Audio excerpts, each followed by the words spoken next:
राष्ट्रवादीचे प्रदेशाध्यक्ष आणि खासदार सुनील तटकरे यांनी पहिल्यांदाच एका गोष्टीची कबुली दिली आहे की 2019च्या विधानसभा निवडणुकीच्या वेळेस त्या जेव्हा सरकार स्थापन झालं महाविकास आघाडीचं तेव्हा राष्ट्रवादी काँग्रेसनं 2.5 वर्षांसाठी मुख्यमंत्री पद घ्यायला हवं होतं।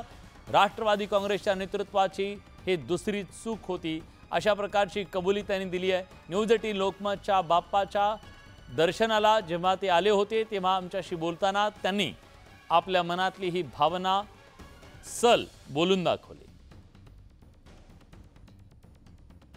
पण महाविकास आघाडीमध्ये ज्यावेळेला आम्ही सत्तेवरती आलो तर स्पष्टपणाने राष्ट्रवादी काँग्रेस पक्षामध्ये बहुतांश नेत्यांना वाटत होतं की 2.5 वर्षाचं मुख्यमंत्रीपद, कारण त्यांचे त्यावेळेला 56 आणि आमचे 54 होते, जे काय फारसं संख्याबळामध्ये काय फरक नव्हता आणि राष्ट्रवादीच्या पुढाकारातून त्यावेळेला ते सरकार आलं होतं। ठीक आहे, पहिला क्लेम उद्धवजींना किंवा शिवसेनेत दिला गेला, स्वाभाविकपणाने संख्याबळाच्या बळावरती दिला गेला, पण चूक होती ती नाही, चूक होती असं कसं म्हणतात? 2.5 वर्षाचं न 2.5 वर्षाचं न घेणं नक्कीच चूक होती।